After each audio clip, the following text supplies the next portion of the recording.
Allianz menjalankan dengan sistem agensi, di mana kita dibentuk menjadi seorang profesional financial consultant yang semangat baca, pantang menyerah, maju terus, pantang mundur, nggak sanggup saya. Tetapi ketika Allianz 2014 itu merubah konsepnya menjadi bisnis sistem, membawa industri ini ke level bisnis, semuanya jadi berubah. Semuanya jadi simple, semuanya jadi cara membangunnya, cara melihatnya, cara berpikirnya jadi berbeda semua, teman-teman. Bisnis gimana, Jen? Asuransi yang lainnya kan juga bisnis. Saya banyak ketemu teman-teman dari insuransi yang lain, baik yang warna hijau, warna kuning, warna merah, warna macam-macam lah. Dia bilang loh, yang namanya asuransi juga bisnis, kita pun juga bisnis, Jen. Kita pun juga enggak jualan polis, kita ini pengusaha. Kita juga business owner, dia bilang gitu. Kita juga jalankannya networking, kita juga banyak bisnis. Saya bilang, no. Tidak. Lu kok bisa ngomong kayak gitu? Yuk, kita ngobrol deh, saya bilang. Saya ketemu dengan leadernya dari insuransi lain. Pak, saya yakin di perusahaan Bapak pasti ada kurikulum pendidikannya. Kurikulum pendidikan pasti ada kan? Ada. Training pasti ada kan? Ada, Mas. Malah ada yang tiap hari, tiap minggu. Dia lupa bahwa trainingnya tiap hari, Mas. Pagi, siang, sore, pokoknya sama di training hebat. Mungkin dipikir saya happy dengan kayak gitu. Lah gila apa gitu kan? Kalau Anda mungkin itu kenapa dulu asuransi yang mau ngerjakan adalah orang-orang yang nggak punya pilihan. Pengangguran, yang hopeless, yang sudah ngelamar sana susah, ngelamar sini susah gitu. Akhirnya mau nggak mau jalankan ini gitu. Bagi Anda yang sudah punya pekerjaan bagus, punya bisnis bagus, mana punya waktu untuk jalankan itu semua? Dia lupa, training tiap hari, Mas. Saya bilang, it's okay lah, saya nggak ngomong gitu. Tapi saya mau tanya nih, semua trainingnya itu ngajarinya kemana, muaranya? Ending kan, kalau kita bicara mesin kurikulum ya, pendidikannya, endingnya ngajarin apa? Membentuk kita jadi apa? Kita akan dibentuk menjadi profesional financial consultant, Mas. Anda akanlah ahli menjadi konsultan di bidang perencanaan keuangan. Bahkan kalau Anda kurang, sekolahnya bisa sampai ke Singapura, ada namanya RFP, Register Financial Planner dan segala macam lah. Oh gitu.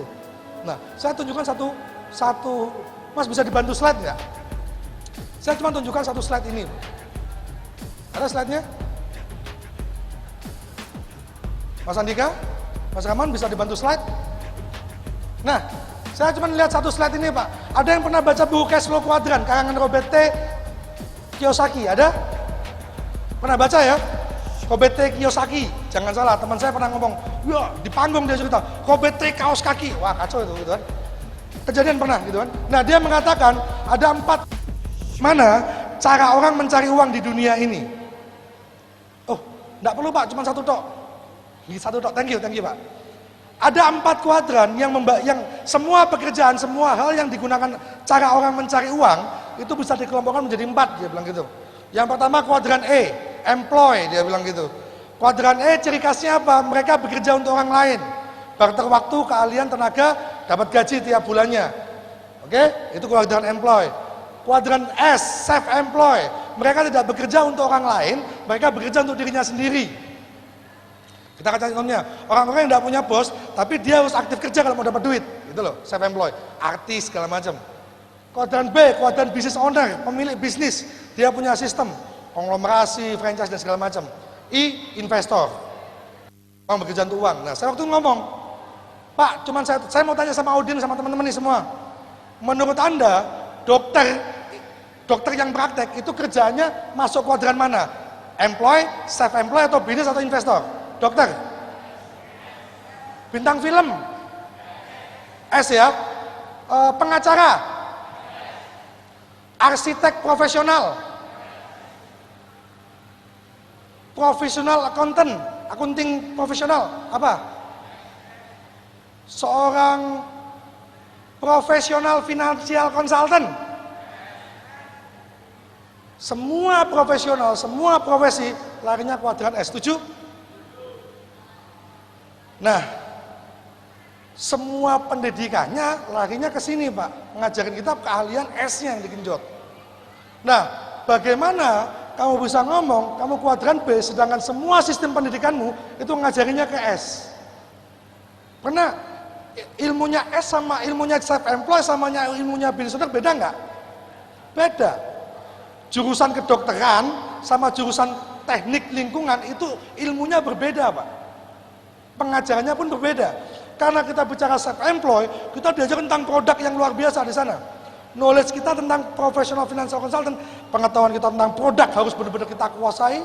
Semakin banyak produk yang kita kuasai semakin bagus. Kemampuan kita terhadap administrasi, service, segala macam. Selama di kuadran S, produk ini penting. Produk number one. Hal terpenting di kuadran S adalah produk.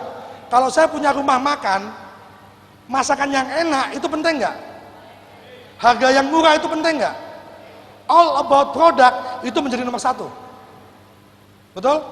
Kalau saya jadi dokter, praktek, keahlian saya untuk mendiagnosa dan ngasih resep sembuh penting nggak? Kalau dokter sering salah diagnosa, kacau nggak? Nggak ada. Tapi semakin canggih saya mendiagnosa, semakin ngasih resep, semakin laris nggak? Semakin penting nggak? Penting. Selama di kuadran S, produk itu nomor satu, Pak. Maka segala hal tentang produk harus Anda kuasai. Tapi di kuadran B ini sistem, bukan berarti produk tidak penting, produk penting. Tapi yang nomor satu bukan produk. Apa yang nomor satu? Di kuadran B, yang paling penting adalah sistem. McDonald itu masuk kuadran S atau kuadran B? Apa? B ya, McDonald itu kuadran B, bukan kuadran S. Setuju ya? Anda kalau McDonald, menunya apa aja? Pernah nggak ke McDonald, Mbak minta menu dong?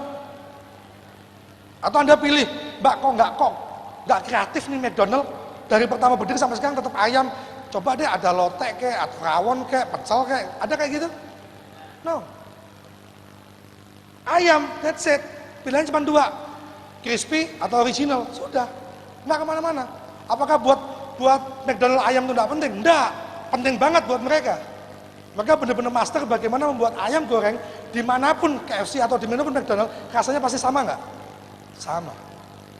Nah, bagi kuadran B yang paling penting buat McDonald, bagaimana saya membuat sebuah sistem sehingga ayam goreng saya dimakan dimanapun, mulai dari Amerika sampai Cina sampai manapun, itu rasanya sama. Itu yang menjadi hal yang paling penting, betul nggak?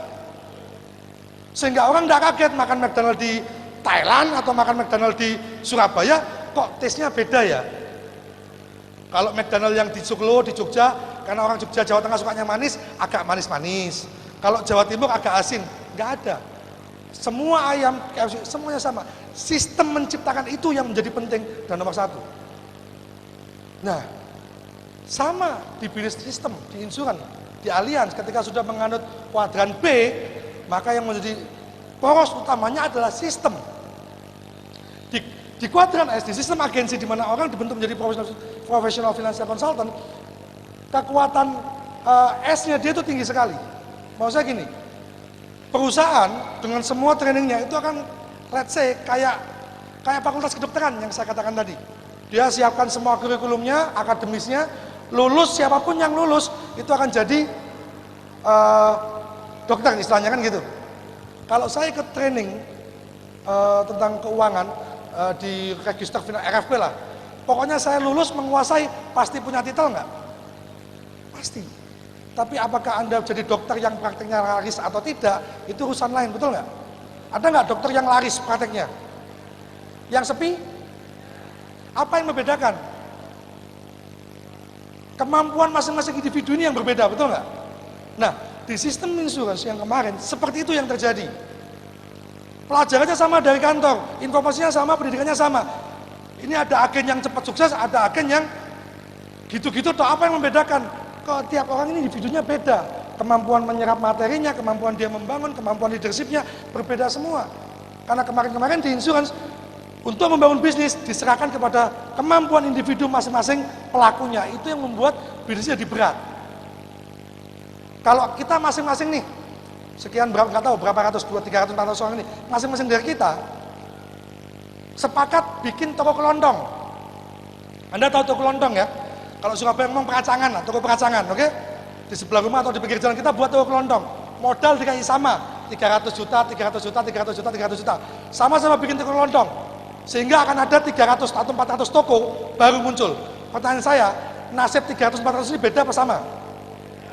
Hah? Ada yang 3 hari kokot, ada yang sebulan kokot kan gitu. Nasibnya beda-beda nggak?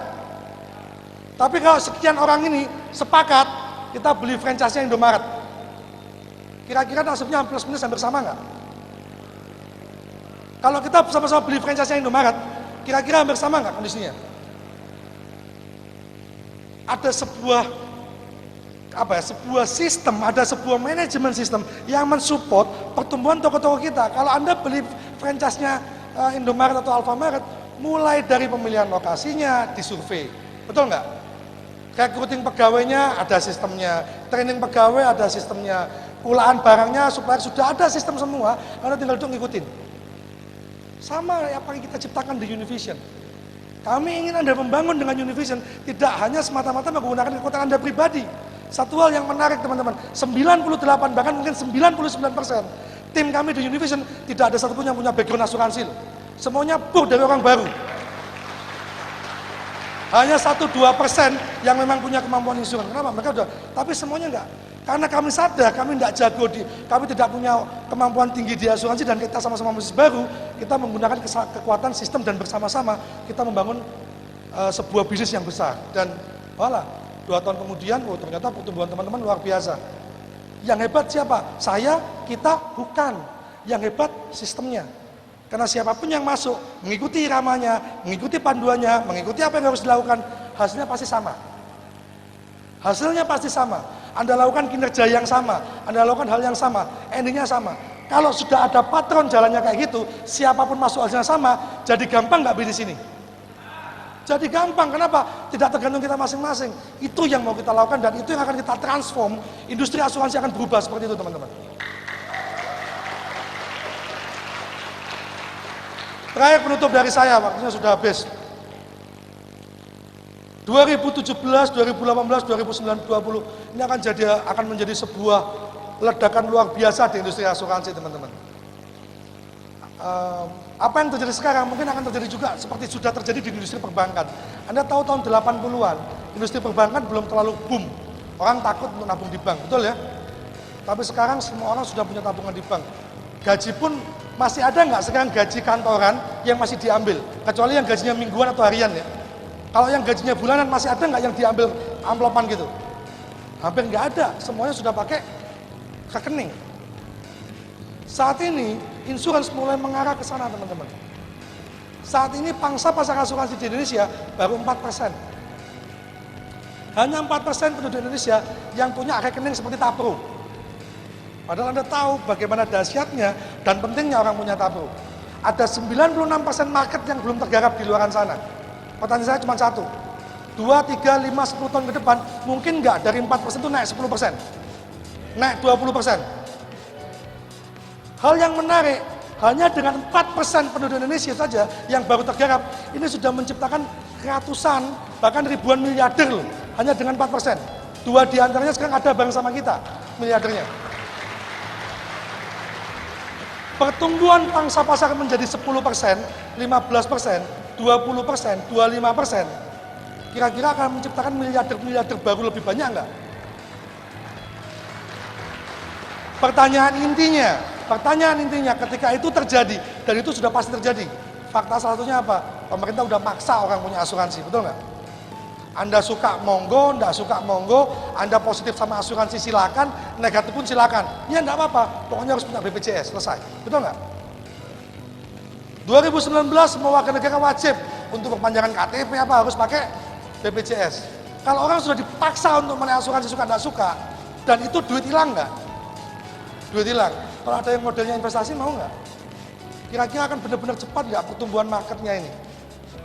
Nah, 5-10 tahun ke depan akan muncul banyak miliarder baru. Pertanyaannya nama kita ada di situ nggak? Tahun kemarin, ya, tahun kemarin ada 100 hanya dari Allianz.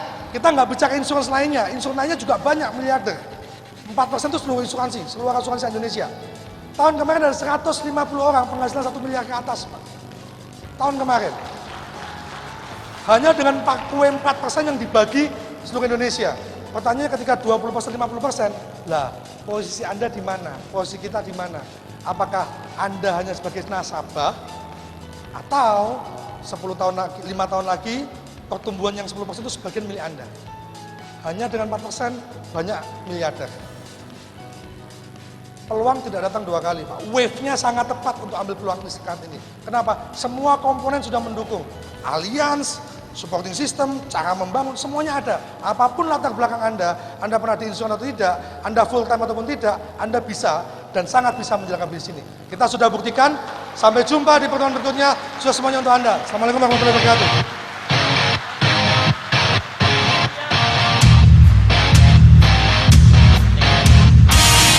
Baiklah, kasih applause yang meriah untuk Presiden Univision Eksekutif Diamond BP, Bapak Jenik. Kasih applause yang meriah untuk Bapak Jenik. Oke. Baik teman-teman, silakan duduk kembali.